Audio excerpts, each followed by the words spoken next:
This video is all about Keridwen. Keridwen, the Dark Mother, Keridwen, the witch, the crone, the healer, the goddess of knowledge, of wisdom, of inspiration. She's all about inspiration and creativity, which doesn't surprise you that she's got a massive great cauldron, which is all about stirring up and creating and manifesting and working with alchemy, with her fire from beneath the cauldron to like bring the potion into its potency, and who does that sound like? The flames of consciousness that brings about, shadow into the light. It's Sept, except Sept does it in her belly. She feeds on the shadow to transform it into something else, whereas Keridwen will bring stuff into a cauldron, stir it up, alchemize it and change it into something else, which is creativity. So, of course, Sept is kind of in the belly / womb, and then you've got Keridwen working with the cauldron, which is / womb. Do you know what I mean? So there's so many different connections you can have with Keridwen and a cauldron. She is connected to many other symbols, but let's just start here. So her connection with Sept, for me, they've blended into one now. So when I call in Sept, she comes with a cauldron. You know what I mean? And it's like the two kind of like come together, and that's okay. But what I have done and what I want to share with you is how to work with Keridwen, how to start that step forward. Now, I want to share with you how she's changed my life in the very short time that I have worked with her. So she has unlocked wisdom within me that I didn't even know was there. I've always been a little bit erratic with my ritual, meaning I wish I could be more consistent.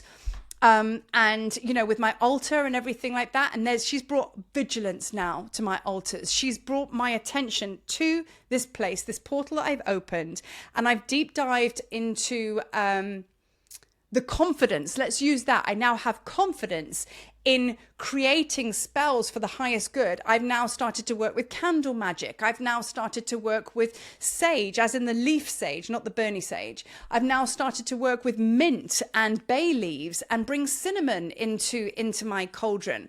And just by intention and sitting there and pouring love onto my altar through the heart of Keridwen and her guidance, all of a sudden I've had layers of mastery come to the surface that I didn't even know was there. And what that has done is it's made me feel really safe and empowered that I do have the ability to change anything at will.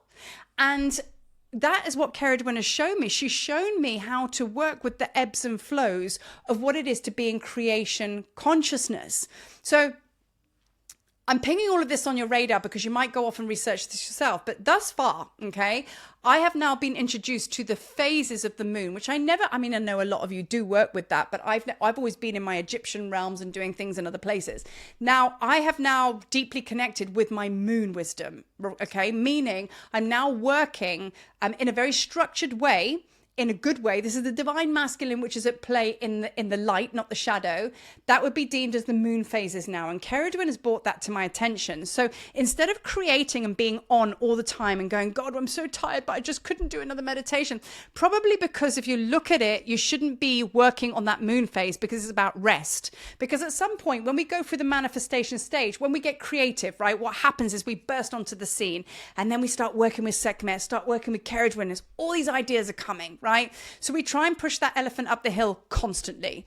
And that's not how creativity works. That's not how manifestation works. Working with it, with the moon magic and with Keridwen, with the earth, with the plants and all of the things and the cauldron, it's knowing when to go and be creative and put it out there. But it's also knowing when to release that creation, step back, rest, trust and know that everything is well, because you're working with the stages of the moon. And that is going to make a huge difference in how you structurally step forward in your month on how you bring manifestations forward. Isn't that a powerful thing? So next month, which is just around the corner, I'm going to be making the month of October all about ascension ladders, how to work with the divine feminine and how to work with divine masculine. And when I talk about ascension ladders, this is what Keridwen has shown me. An ascension ladder could be deemed the moon phases, okay, because that's a structure.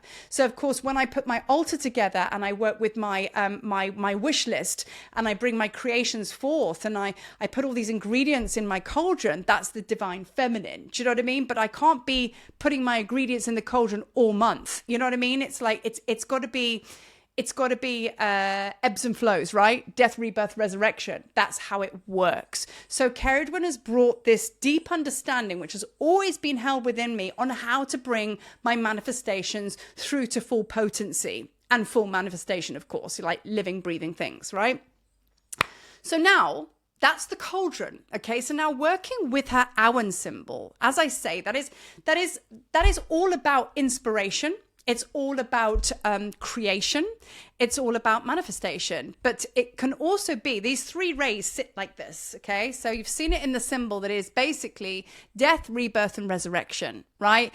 But it can also be understood as one outer ray is the divine feminine, the other outer ray is the divine masculine. In the middle, it's that harmonious balance of how life and the world should be, as above, so below, so within, so without. So without that divine balance, without that structure and divine masculine in the light to support us, then of course we just burn out, right? So being within Keridwen's symbol of Awen, there's much guidance that we can receive. And I invite you to go into that symbol, and there's 3 dots at the top, right? And I mean, I'm always working with the Heka codes of Egypt, which is intention plus action equals creation.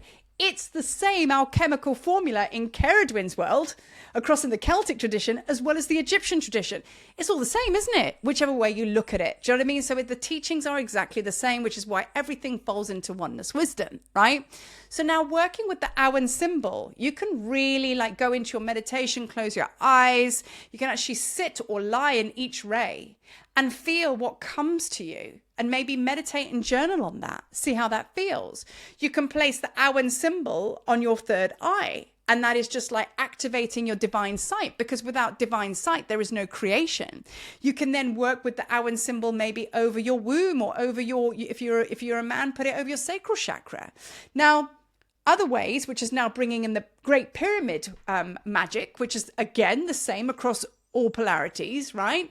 If you work with the Awen symbol and it's facing down like that, okay, that is how we stand. So watch this. You can stand in the morning when you do your meditation and breathe the consciousness in through you, like so, like that.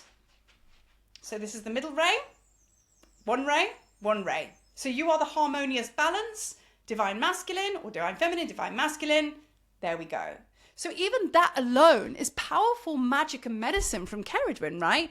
Now turn it the other way. So you have the 3 rays facing upwards now. So the 3 dots are at the bottom. You're now seeded and planted into the earth, and now you're receiving and transmitting. So maybe you want to sit in meditation, maybe with it like that. Who knows? Do you know what I mean? Or whether you want to be like completely go bigger, facing up like that. So those are the 2 things that I suggest starting to work with at the moment. Sort your altar out. Create an altar specifically for Keridwen. I have one for Keridwen up here, and I have one for Sept downstairs. I got a lot going on here, but that's okay, you know. So I keep the 2 goddesses separate, so I can actually keep the spells and the invocations clear, right? Because you want to keep your portal clear, right? Get yourself a little cauldron. They don't cost an awful lot. Go to a camping shop. We call them poiki pots here in Africa. So you can actually buy them from any camping shop, real easy. And then go and like, you know, just play. Just put a candle in there to start with. That's your altar, all right? And then start to kind of really step into the world of Keridwen, because just by buying a cauldron, that is really sort of saying, hey, Keridwen, I'm pitching up to the party here. And like, you know, that's how we begin these things. That's how we start running the energy, right? So start to work with that, and then even color yourself, just like the symbol I showed you. Even color the Awen symbol, exactly what I did. Cut it out and put it on the altar, and then really start to connect with Awen. And that is a great place to start with this very, very powerful goddess.